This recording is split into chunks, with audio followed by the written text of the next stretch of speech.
오늘은 잠언의 파트 세 번째, 사람의 마음을 더 깊이 알다. 그 7대 마음의 제약, 음욕에 대한 부분을 같이 공부를 하도록 하겠습니다. 아담과 하와는 하나님이 금하신 뭘 먹었죠? 금단의 열매, 그 이름이 뭐죠? 선악과. 그렇지. 선악과의 그 유혹을 이기지 못하고 하나님이 금하신 금단의 열매를 따먹고 비참하게 되었어요? 복되게 되었어요? 비참하게 되었죠. 너무 잘한다.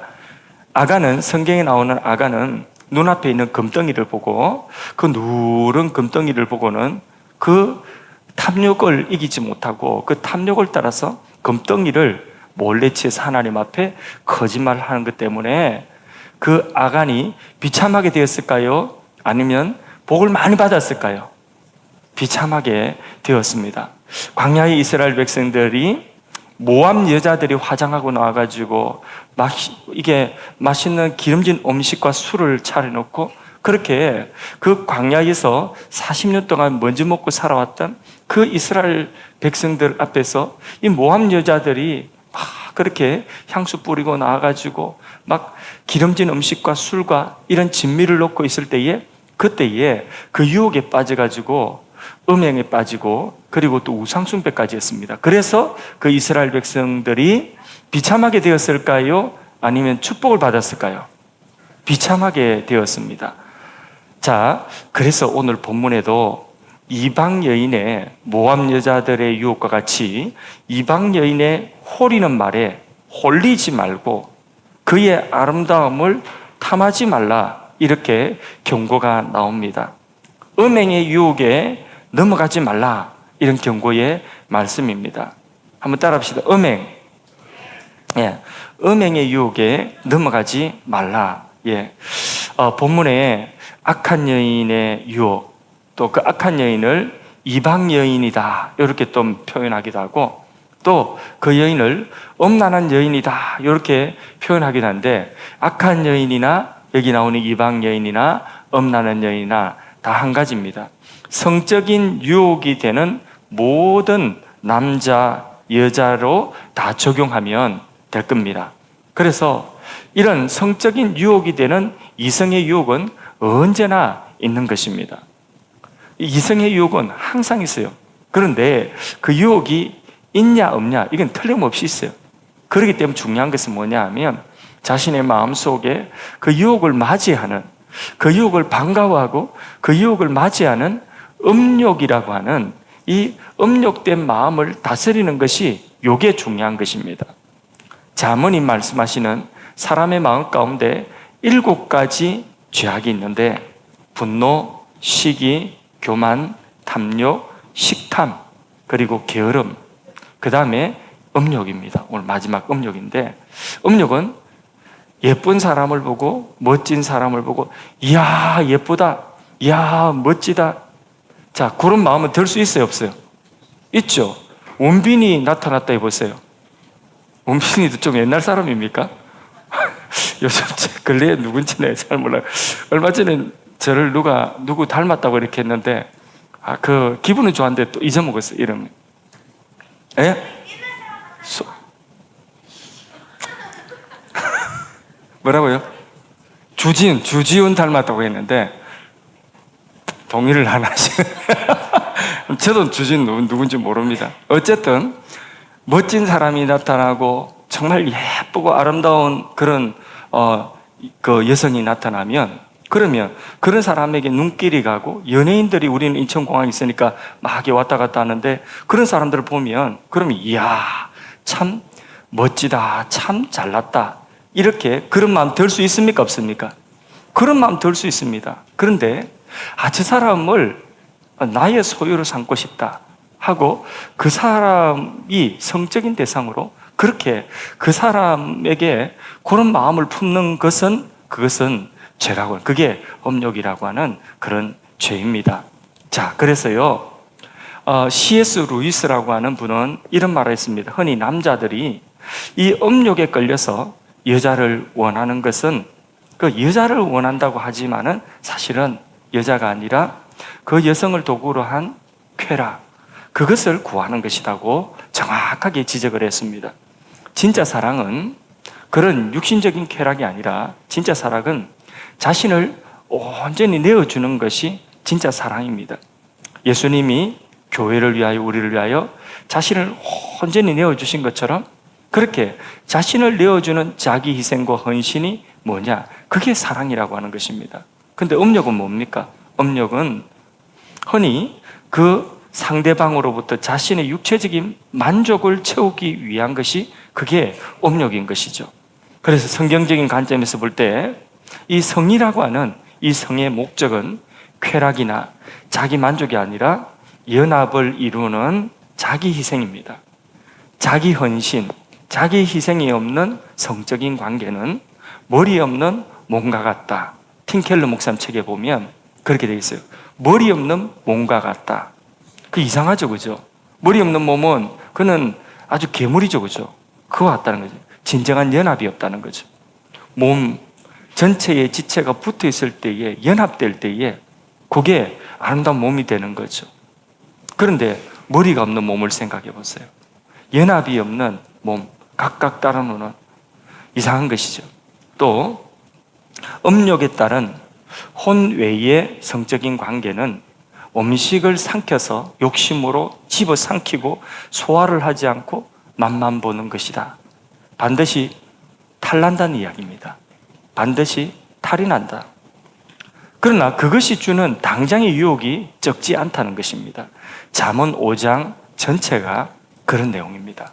잠언 5장 전체 내용 가운데서 3절에서 5절 사이 말씀을 한번 읽어보고 그 유혹을 한번 읽어보도록 하겠습니다. 5장 3절에서 5절 시작. 대저 음녀의 입술은 꿀을 떨어뜨리며 그의 입은 기름보다 미끄러우나 나중은 쑥같이 쓰고 두 날 가진 칼같이 날카로우며 그의 발은 사지로 내려가며 그의 걸음은 서울로 나아가나니. 예, 좋은 겁니까 나쁜 겁니까? 그렇죠. 당장은 뭐 같습니까? 대저 음녀의 입술은 뭐 같다고요? 당장은 꿀 같다. 근데 뒤에 보니까 날카로운 칼이 있다. 얼마나 무섭습니까? 예, 쑥과 같이 쓰다. 고통이 따른다는 것입니다. 음녀의 입술은 꿀을 떨어뜨리며 이 성적인 죄를 꿀에 비유하고 있습니다. 달지만은 지금 당장 달지만은 그걸 꿀과 골고루 차려놓은 그런 좋은 음식, 건강한 음식과 그런 집밥과 비교할 수가 있습니까? 이 무슨 말이냐?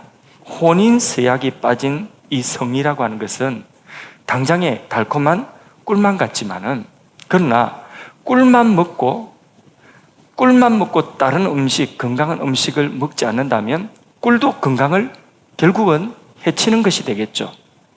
삶 전체를 서로 헌신하는 혼인관계는 그렇죠. 신랑과 신부가 결혼할 때 혼인서약을 하지 않습니까?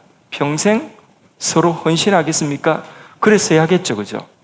그런 서약, 서로에 대한 헌신의 약속이 없이 그냥 성적인 그런 쾌락만을 추구하면 결국은 고통스러운 결과가 찾아온다. 그의 입은 기름보다 미끄럽지만은 그렇게 유혹이 강하지만은 나중은 쑥같이 쓰답니다. 두 날 가진 칼날같이 그렇게 날카롭답니다. 그러니까 다친다는 겁니다. 피가 나거나 죽거나 한다는 거죠. 그래서 그의 발은 그 음행을 행하는 발은 어디로 가는 발이라고요? 사지로, 죽으로 가는 발이다. 그의 걸음은 어디로요? 서울로, 예, 음부, 지옥으로 가는 길이다. 이렇게 말씀하고 있습니다. 죄는 언제나 노련한 낚시꾼처럼 미끼만 딱 보여주는 거죠. 그 속에 있는 낚시곡 바늘은 보여주지 않습니다. 그렇죠. 그러나 그 미끼만 덜썩 물었다가는 꿀 같은 미끼만 덜썩 물었다가는 어떻게 되죠? 그냥 그 길로 죽는 겁니다. 그 발은 사지로 내려가는 그런 것 같다. 서울, 죽음, 음부, 지옥으로 내려가는 것과 같다. 잠언 5장 15절에서 17절 사이의 말씀에는요, 기독교 성윤리에 대한 그런 말씀을 하고 있습니다. 기독교 성윤리라고 보면 됩니다. 자, 잠언 그 5장 그 뒷부분에 15절로 내려가서 15절에서 17절까지 같이 읽습니다. 시작. 너는 내 우물에서 물을 마시며 내 샘에서 흐르는 물을 마시라. 어찌하여 내 샘물을 집 밖으로 넘치게 하며 내 도랑물을 거리로 흘러가게 하겠느냐? 그 물이 내게만 있게 하고 타인과 더불어 그것을 나누지 말라. 자, 부부관계 속에 이 샘물이다, 이 서로 샘물이다, 이렇게 표현하고 있습니다.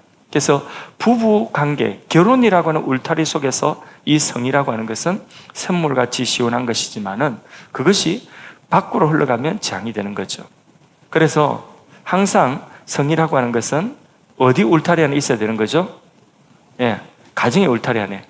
예, 벌써 애들은 지금 뭔 말인지 몰라가지고, 예, 2명은 입신 상태에 들어갔고, 나머지 애들은 뭔가 열심히 적고 있는데 나중에 확인을 해봐야 되겠어요. 예, 이렇게 이 가정이라고 하는 이 법적인 혼인 관계, 이 언약 안에서 이 성이라고 하는 것은 기쁨을 주는 하나님의 선물이지만은 이것이 밖으로 흘러가면 재앙이 된다. 그게 기독교 성윤리입니다.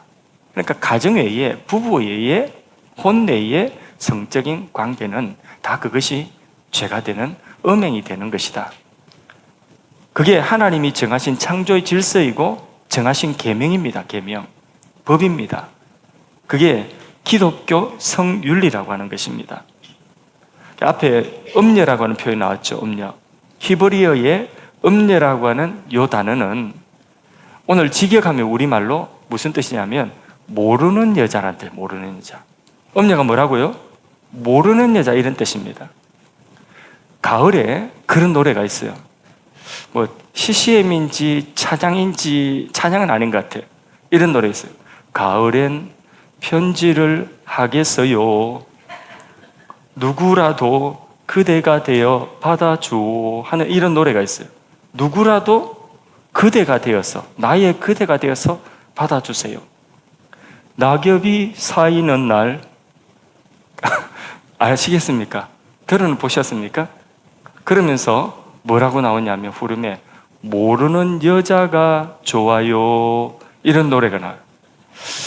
제가 이거 듣긴 들어봤는데 그 곡을 제가 정확하게 내가 못 옮겨가지고, 그 모르는 여자가 아름다워요, 이런 이제 가사죠. 누구라도 그대가 되어, 언제요? 가을에. 이 가을에 편지를 하는데 누구라도 내 이 사랑의 구애를 누구라도 그대가 되어서 받아줘. 낙엽이 쌓이는 이 가을에 모르는 여자가 아름답다. 그 모르는 여자가 잠언에는 뭐라고요? 모르는 여자가 뭐라고요? 음녀다, 음녀. 그래서 한번 생각해 보세요. 모르는 여자가 아름다우면 되겠습니까? 자기 마누라가 아름다워야지. 안 그렇습니까?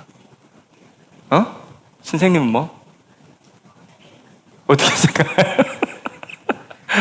선생님 아니 목사님. 목사님은 어떻게 생각하냐? 목사님도 그렇게 생각하지. 됐어? 그래, 아이고, 네. 말씀을 잘 들어서 너무 예쁘다, 연우야. 나중에 또 목사님이 칭찬해주고 나중에 또 상도 줄게, 알았지? 말씀 잘 듣고 예배 잘 들어서 너무 예쁘다. 그래, 박수 치면 될까? 박수 치줄까? 그래, 우리 연우. 아이들 너무 예뻐요. 예, 아이들이 참 예쁘고 이렇게 아이들이 자라가고 점점 성장하고 점점 변하는 겁니다. 예, 그래서 모르는 여자가 갑자기 예뻐지고 누구라도 나의 그대가 되어주어 이렇게 한다고 한다면 그 결과는 뭐라고요? 망한다. 그게 사지로 가는 그 길과 같다. 가을에 자기 감정에 빠져가지고 오늘은 집에 있기 싫다, 어딘가 떠나고 싶다, 어디로 갈까? 그래서 로켓을 타고 금성으로 갔어요. 화성으로 갔어요. 그래서 금성, 화성으로 가면 무슨 일이 생길까? 밖으로 나가면, 로켓 밖으로 나가면 왜 죽어요? 그렇죠. 애들이 잘 알아요. 그 금성, 화성으로 가가지고 터져 죽지. 터져 죽든지 아니면 거기 있는 황산이나 이런 유독가스에 그냥 죽어요. 나의 체질이 그것과 맞지 않아요. 하나님은 우리의 체질을 어떻게 만드셨느냐? 어떻게 해야 행복하느냐? 가정이라고 하는 울타리 안에서 행복하게 우리 체질을 만들었어요. 그런데 이 가을에 모르는 여자를 찾아가지고 그래서 가을에 낙엽이 떨어지는 곳에 저 금성으로 가서 여기에서 맑은 공기 한번 마셔볼까 하고 문을 여는 순간 죽는 겁니다. 그게 사지로 가는 것입니다. 그래서 하나님의 질서, 하나님의 윤리, 하나님의 계명을 벗어나면 결국은 생명을 잃고 사망에 이르는 것입니다. 물고기가 물 밖에 나오면 어떻게 되죠? 왜 사망이지? 물 밖의 환경과 물고기가 살아야 되는 환경과 다르죠. 우리 믿음의 사람들이 살아가는 삶의 환경이 이렇게 다른 겁니다. 그래서 기독교 성윤리는 자신의 전부를 헌신하기로 혼인이라고 하는 혼인 언약 안에 있을 때에 법적으로 이 언약을 맺은 사람에게만 성적으로 자신을 내어줘야 되는 것입니다. 그런데 오늘은 어떻습니까? 성이 상품화되고 성이 소모품이 되고 이런 시대의 사람들이 너무나 당연하게 그렇게 생각하고 젊은이들, 우리 청소년들, 청년들 갈수록 연령대가 내려갈수록 그렇습니다. 우리 청년들 가운데서 혼전 순결에 대해서 어떻게 생각하느냐? 혼전 순결이 잘못됐다. 그런 사람들이 지금은 몇이 안 됩니다. 혼전 순결께서는 그건 너무 당연하게 얘기하는 거죠. 오늘 시대가 그런 시대입니다. 성을 상품화하고 너무 쉽게 그렇게 이 성이 소모품처럼 되어버린 이런 시대에 살고 있습니다. 이런 시대에 결혼이라고 하는 이 언약관계, 이거 불편한 거예요. 이게 너무 거추장스러운 일입니다. 그래서 너무 쉽게 성욕을 해소하고 서로에게 부담 주지 않고 즐길 수 있는데 그런 기독교 가치관, 기독교 윤리가 우리의 자유에 너무 크나큰 방해가 되는 거죠. 그래서 그 기독교 윤리를 비난합니다. 그 기독교 윤리를 오히려 자기들이 못 따라가는 것, 우리가 못 따라가거나 이러지 않고 비난합니다. 그래서 하나님을 대적하는 마귀 사단은 언제나 그렇습니다. 교회를 먼저 허물고 하나님을 대적하기 전에 제일 먼저 뭘 하느냐 하면 성의 해방을 제일 먼저 이야기합니다. 성적인 해방. 그래서 결국은 가정이라고 하는 질서를 해체해버리고 그리고 그러려고 하면 반드시 그 시대와 사회 속에서 하나님이 안 계셔야 되거든요. 하나님이 안 계셔야지 이게 양심에 끄리낌이 없이 이 모든 일을 할 수가 있거든요. 그래서 성적인 부분에 있어서 제일 먼저 타락이 뭐냐? 하나님을 몰아내려고 하는 겁니다. 이런 시대일수록 우리는 더욱 흔들리지 말고 바른 결혼관과 바른 성윤리를 회복하고 그리고 또 우리의 자녀들도 그와 같이 교육을 해야 되는 줄로 믿습니다. 언제나 이 성적인 연합은 무엇을 통해서요? 결혼을 통해서 법적으로, 사회적으로, 경제적으로, 인격적으로, 영적으로 다 연합하고 함께 공유를 할 수 있는 거죠. 그 안에서 성도 함께 공유를 할 수 있는 겁니다. 그러면 성이 이 부부의 연합의 징표이자 그 연합을 더욱더 강화시키는 그런 방편이 되는데 부할 때나 가난할 때나 기쁠 때나 슬플 때나 병들 때나 건강할 때나 누가 함께 하는 거죠? 누가 함께 해요? 옆집 아저씨? 옆집 아줌마? 누가 함께 하는 거죠? 하나님. 믿음 좋아요. 하나님 함께하고 또 하나님과 함께. 그렇죠. 부부가 함께하는 거죠. 부부가. 가정이 함께하는 것입니다. 그래서 서로 약한 부분이 있으면 회개하고 서로 잘못된 부분이 있으면 용서하고 그렇게 이해하고 용납하면서 그 안에서 더욱더 친밀감을 쌓아가고 연합을 하면서 그 안에서 성적인 친밀감도 날로도 풍요로워질 수가 있습니다. 그래서 배우자가 나에게 어떤 의미고 그러니까 신랑에 대해서 나의 신랑이 내게 어떤 의미가 있으며 그동안 나에게 어떤 헌신을 했고 그리고 나에게 무엇을 해주었는가 그걸 생각하고 아내가 나에게 어떤 헌신을 하고 어떻게 나에게 무엇을 해주고 어떻게 헌신했는가 요거를 항상 기억하고 그 삶의 전체의 헌신의 그 관계 서로 간의 헌신의 관계 속에서 신기하게 성적인 관계도 모두 녹아져 있습니다. 그 안에 다 녹아 있습니다. 그래서 진정으로 부부가 연합이라고 하는 것을 하게 되는 것입니다. 이건 뭘 보여주는 것일까요? 이거는 그리스도와 교회와의 연합을 보여주는 거예요. 신랑과 신부가 남편과 아내가, 부부가 이렇게 서로 이 연약한 부분들을 품어주고 안아주고 헌신하는 이런 힘들 때, 고통스러울 때 이런 모든 시련을 함께 거치고 함께 이해하고 함께 그 모든 시련을 극복해 나가면서 그 안에서 진정한 연합이 있는 거예요. 그 진정한 연합이 그게 무엇을 보여주는 거라고요? 다시 그리스도와 교회와의 연합을 보여주는 것이다. 그 외에는 다 가짜예요. 그 외에. 그러니까 혼인 외에 나머지 모든 혼 외의 성적인 관계는 다 가짜입니다. 다 속임수입니다. 다 죄입니다. 잠언 5장 18절에서 20절 그 뒤에 말씀 잠깐 한번 또 보겠습니다. 같이 읽습니다. 시작. 내 셈으로 복되게 하라. 내가 젊어서 취한 아내를 즐거워하라. 그는 사랑스러운 암사슴 같고 아름다운 암노루 같으니 너는 그의 품을 항상 족하게 여기며 그의 사랑을 항상 연모하라. 내 아들아, 어찌하여 엄녀를 연모하겠으며 어찌하여 이방 계집의 가슴을 안겠느냐. 예. 결혼 생활의 기쁨에는요 성적인 즐거움이 있습니다. 그러나 그 이상의 의미가 있습니다. 그게 뭐냐? 말씀드렸죠. 온갖 시련과 어려움을 함께 극복하고 그 곁을 지킨 사랑과만 독특한 그 관계 속에 기쁨이 있는 겁니다.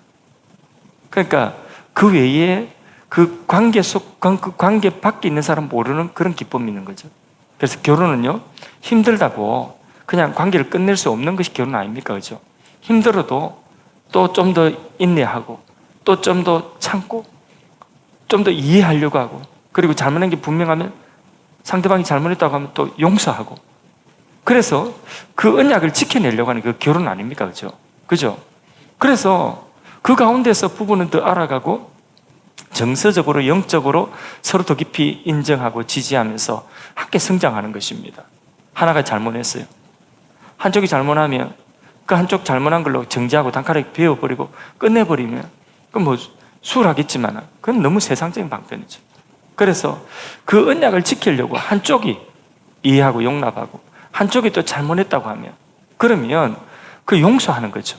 용서하고 그리스도께서 우리가 수도 없이 많이 실수하고 잘못해도 또 용서하고 품어주신 것과 똑같이 그렇게 용서하고 그러면서 서로에 대해서 그 과정 속에서 함께 기도하러 가자 하면 이전에는 택도 없던 사람이 함께 자기가 잘못한 게 있으니까 함께 기도하러 나오고 함께 예배드리고 그러면서 온전해지는 것이죠.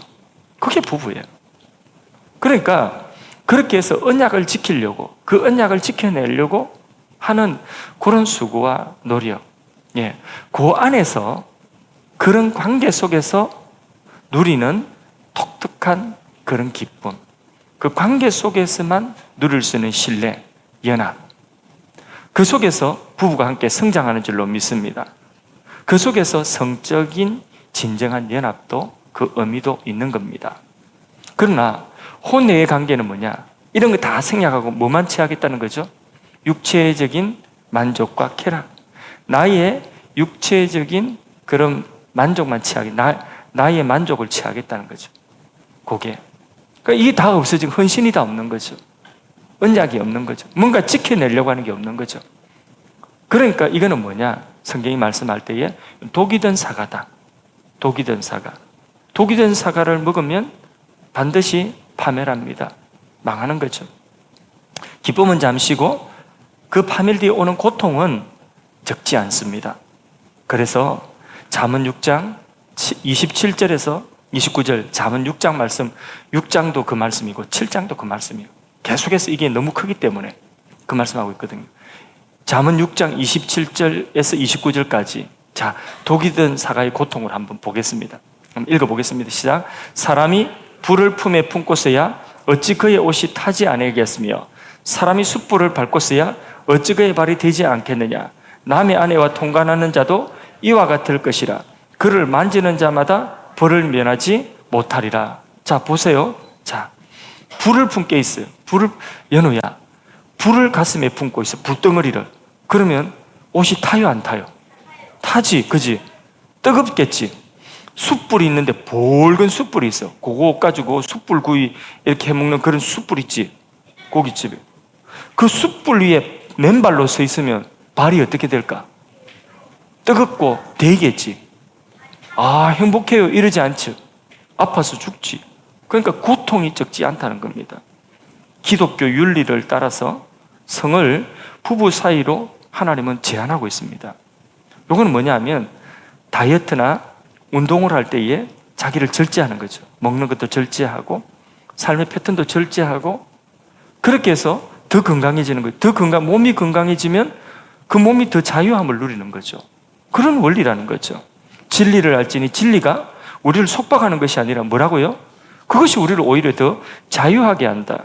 하나님 말씀대로 우리가 탐욕을 절제하고 음욕을 절제하고 방탕한 삶의 자신을 절제하는 그것이 성경의 지혜입니다.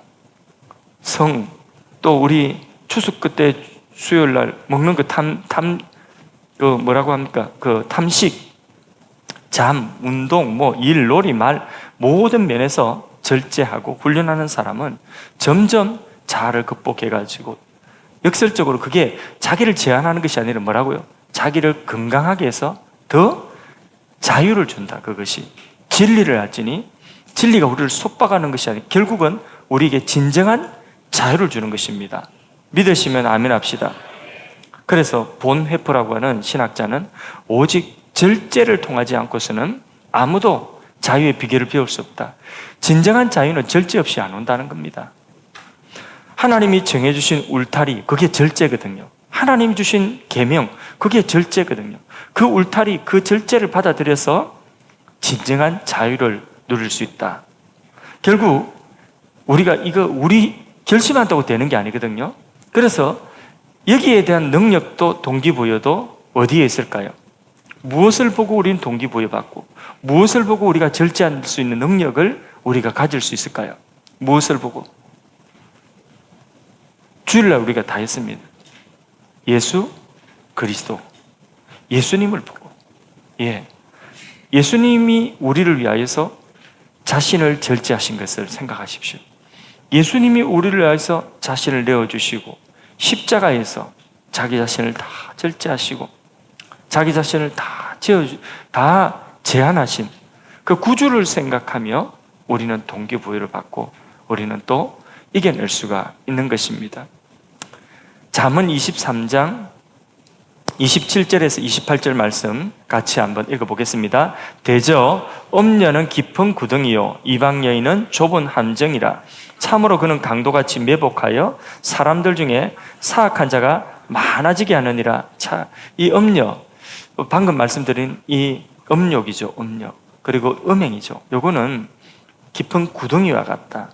함정과 같다. 강도와 같이 매복하고 있다. 이 다 결국은 노리는 것이 뭡니까? 덫을 치고 유혹으로 덫을 치고 탁 잡아서 망하게 하려고 하는 거죠. 그래서요, 금생과 내세에 고통이 있다. 어떤 사람은 이것이 무슨 낭만이고 이것이 무슨 삶의 새로운 의미를 탐색하는 것이고 이런 이상한 것을 다 이게 갖다 붙여서 미화시키지만은 사실은 그것은 망하는 데 얼쩡거린 것 같다. 불 가운데 얼쩡거린 것 같다. 그 막다름은 죽음이라는 거죠. 자, 이제 말씀을 마지막으로 이제 정리하는데 이게 잠언에 이 말씀이 많아요. 근데 잠언 7장 말씀을 길지는 않습니다. 내용도 쉽고요. 그래서 지금까지 설명한 것들을 쭉 이제 한번 다시 정리한다는 차원에서 잠언 7장을 한번 읽어봅니다. 잠언 7장을 펼쳐보세요. 먼저 7장 1절에서 3절까지 한번 읽어보겠습니다. 내 아들아, 내 말을 지키며 내 계명을 간직하라. 내 계명을 지켜 살며 내 법을 내 눈동자처럼 지키라. 이것을 내 손가락에 매며 이것을 내 마음판에 새기라. 이것은 뭐겠습니까? 지금까지 말씀했던 그 내용이에요. 그죠? 5장 6장에 말씀했던 엄녀를 피하라. 그거예요. 그걸 마음판에 새겨라. 이게 계명이란 계명. 4절은 생략하고 5절에서 7절까지 읽어봅니다. 시작. 그리하면 이것이 너를 지켜서 엄녀에게 말로 후리는 이방 여인에게 빠지지 않게 하리라. 내가 내 집 들창으로 살창으로 내다보다가 어리석은 자 중에 젊은이 가운데 한 지혜 없는 자를 보았노라. 지금부터 이제 잘 들어보세요. 지금부터 잘 보세요. 자, 이렇게 이제 교훈을 다 했어요. 그리고 집에 창으로 이렇게 내다보니까 어리석은 젊은이 하나가 있는데 그 젊은이, 그 어리석은 지혜 없는 그 젊은이가 지금 그런 딱 상황이 딱 있다는 거죠. 그래서 창을 향하여 딱 내다보는데 그 어리석은 젊은이가 뭐 하는가 한번 봅시다. 자, 8절에서 14절까지 자, 읽어봅니다. 시작. 그가 거리를 지나 엄녀의 골목 모퉁이로 가까이하여 그의 집 쪽으로 가는, 벌써 이게 뭔가 좀 이 젊은이가 지금 좀 심상치 않죠, 그죠? 예, 엄녀의 집 쪽으로 지금 가고 있습니다. 자, 9절 읽습니다. 저물 때, 황혼 때, 깊은 밤, 허감 중이라. 더 심상치 않죠, 그죠? 예, 분위기가 이상합니다. 자, 10절 시작. 그때에 기생의 옷을 입은 강교한 여인이 그를 맞으니 이 여인은 떠들며 완악하며 그의 발이 집에 집에 가만히 안 있는 여자라는 거예요. 바람난 여자라는 거예요. 그 다음에 12절. 어떤 때는 거리, 어떤 때는 광장, 또 모퉁이마다 서서 사람을 기다리는 자라. 이 유혹하는 음녀라는 거죠. 자, 그 다음에 그 여인이 그를 붙잡고 그에게 입맞추며 부끄러움을 모르는 얼굴로 그에게 말하되 내가 화목제를 드려 서운한 것을 오늘 갚았노라. 갑자기 이 14절이 도대체 이 무슨 말입니까? 내가 화목제를 드려 서운한 것을 갚았노라. 갑자기 무슨 말이에요? 이 여자의 이런 그 내용, 이런 말이 전혀 개연성이 있어요, 없어요? 예? 없어요. 내가 하나님께 지금 예배드리고 제물을 바쳤다 하는 것과 이 젊은이를 끌어안고 이 젊은이를 입맞추고 유혹하는 이것과 여기에 방금 내가 하나님께 예배드리고 제물 바쳤다는 것이 개연성이 있습니까, 없습니까? 이게 연관이 있어요, 없어요? 연관이 전혀 없죠. 완전히 다른 장면이죠. 그죠? 근데 이런 말씀을 하고 있습니다. 예배와 삶이 전혀 연관성이 없는 거예요. 이런 공적인 우리의 예배와 신앙 고백과 우리의 사생활 사이에 이런 괴리가 사실 아무 연관성이 없고 이게 만일 이렇다면 놀랄만한 일이죠, 그죠? 그런데 놀랄만한 일인데 이런 일이 비일비재하다는 겁니다. 공적인 예배와 공적인 우리의 신앙 고백과 찬양과 이 생활과 자기의 사생활로 돌아가서 사생활은 전혀 예배와 전혀 상관없는 이런 괴리가, 이런 일들이 사실 우리 주변에 너무 흔하다. 너무나 흔하다. 그런데 이 성적인 유혹은 단계별로 찾아옵니다. 본문에 그 단계가 쭉 나와요. 첫째는 자기 합리화입니다. 내가 화목제를 드려서 서운한 것을 오늘 갚았노라. 종교적인 의무를 다했노라. 내가 종교적인 의무를 다했노라. 이런 뜻이죠. 내가 가정에 직장 다니면서 가족들 먹여 살리는 일을 내가 힘써서 다했노라. 내가 이런 사역을 힘써서 다했노라. 내가 이만큼 했으니 이 정도 즐거움의 보상은 괜찮겠지. 그런 거라는 거죠. 근데 직장에서 큰 업무를 완수하고 그리고 뭔가 기진한 그런 남성이 내가 죽도록 가정을 위해서 일했으니까 이 정도는 즐길 수 있지. 이렇다는 거죠. 이해가 되시죠? 자기 합리화부터 먼저 시작되는 겁니다. 내가 종교적인 업무 예배도 드리고 했으니 이 정도는 괜찮겠지. 이렇다는 거죠. 이 정도는 뭐 허용이 되겠지. 자, 그 다음 과장된 칭찬이나 듣기 좋은 말이 나옵니다. 15절을 봅니다. 15절 읽습니다. 이러므로 내가 너를 맞으려고 나와 내 얼굴을 찾다가 너를 만났도다. 이 무슨 말이에요? 내 평생에 찾던 이상형이 바로 당신입니다. 이런 이야기입니다. 모르는 여자가 이런 거죠. 거짓말인 줄 알면서 듣고 기분 좋아서 다 넘어가는 거죠. 그 다음에 분위기입니다. 분위기. 묘한 분위기입니다. 16절에서 18절까지 계속 읽어봅니다. 내 침상에는 요와 애굽의 무늬는 이불을 폈고 몰약과 침향과 계피를 뿌려놓으라. 오라, 우리가 아침까지 흡족하게 서로 사랑하며 사랑함으로 희락하자. 좀 되면 이제는 이 정도 분위기까지 됐다면 거부하기가 거의 불가능한 것이죠. 마틴 루터가 이런 말을 했답니다. 새가 둥지로 날아다니는 것은 막을 수가 없다. 새가 한번 날아다니는 걸 어떻게 하겠습니까? 줄매난 것도 아닌데. 그런데 내 집에 뭐는 둥지는 털도록 내버려 두면 안 된다. 둥지 털지 말도록 그거는 막을 수가 있다. 이런 분위기까지 가기 전에 뭐하라는 이야기죠? 차단해야 된다는 거죠. 이 젊은이가 이제 어떻게 됐는지 궁금하지 않습니까? 자, 여기까지 왔습니다. 자, 이 젊은이가 어떻게 됐는지 궁금하지 않습니까? 빨리 궁금해야지. 빨리 읽고 정리하고 마치면 궁금하지? 굉장히 궁금합니다. 애들이 궁금. 19절에서 자, 궁금하니까 우리 빨리 읽어봅시다. 19절에서 21절까지 생략하고, 자, 시간 관계상 22절부터 읽어봅니다. 시작. 젊은이가 곧 그를 따랐으니 소가 도수장으로 가는 것 같고 미련한 자가 벌 받으려고 쇠사슬에 매이려 가는 것과 같도다. 이게 이 영적으로 보니까 지금 어떻습니까? 죽으러 가는 것 같다, 지금. 근데 육신적으로 보면 절기로 가는 것 같죠. 즐거움을 취하기 위해 가는 것 같지만은 영적으로 보니까 이게 뭐요? 죽으러 가는 거다. 23절 읽습니다. 필경은 화살이 그 간을 뚫게 되리라. 새가 빨리 그 물로 들어가되 그의 생명을 잃어버릴 줄을 알지 못함과 같으니라. 보십시오. 마치 아담과 하와가 금단의 열매를 먹고 홀라당 먹고 비참해진 것과 같다. 아간이 금덩이에 욕심을 부리고 취하고 비참해진 것과 같다. 24절에서 27절까지 마저 읽습니다. 이제 아들들아 내 말을 듣고 내 입의 말에 주의하라. 이 어리석은 젊은이가 이렇게 결국은 멸망의 길로 가는 것을 보고 주의하라. 25절 내 마음이 음녀의 길로 치우치지 말며 내 길에 미혹되지 말지어다. 26절 대저 그가 많은 사람을 상하여 엎드리게 하니 그가 누구죠? 음녀가. 그리고 그 다음에요. 그에게 죽은 자가 조금이라고요? 허다하다.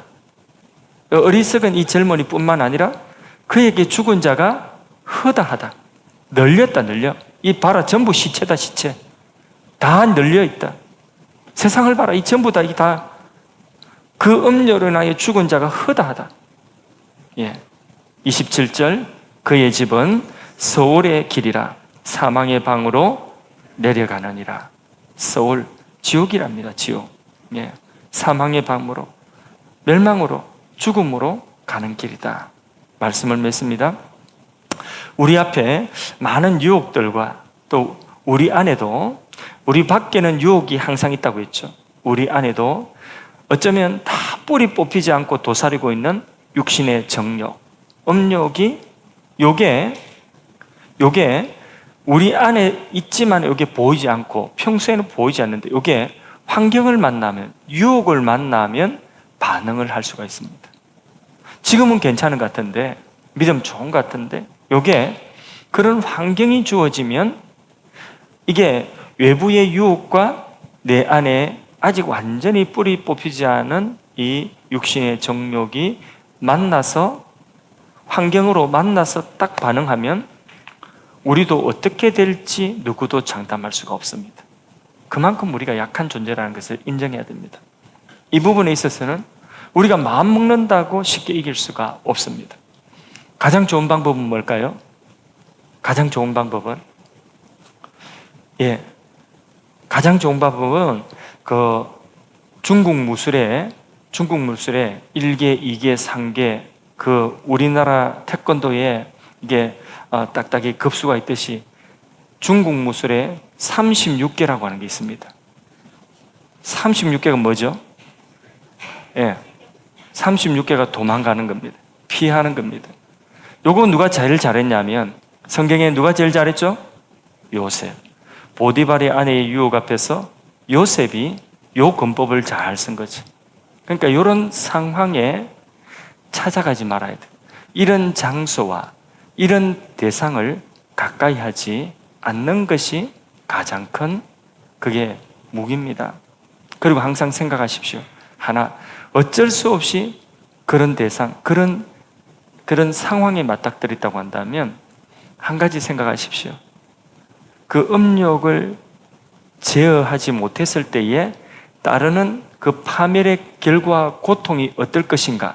당장 꿀만 보지 마시고, 당장 눈앞에 있는 독사가 그것만 보지 마시고, 그 독이 든 사과를 먹었을 때에 찾아오는 현세의 그 복잡함과 그 고통과, 그리고 내세의 그 영적인 그 멸망의 상태, 파멸의 상태, 그거를 생각하십시오. 또 하나, 우리를 위하여서 자신을 제어하시고 우리의 이 죄를 위하여 십자가에서 자신을 죽기까지 헌신하신 예수 그리스도의 십자가를 바라보면서 이겨내는, 그래서 우리가 하나님이 보실 때에 항상 깨끗한 그릇이 되어서 하나님이 서시는 그런 깨끗한 그릇으로, 주의 집에 쓰이는 그릇은 어떤 그릇이라고요?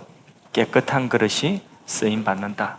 깨끗한 그릇으로 쓰임받는 우리와 우리의 자녀들이 되기를 주님의 이름으로 간절히 기원합니다.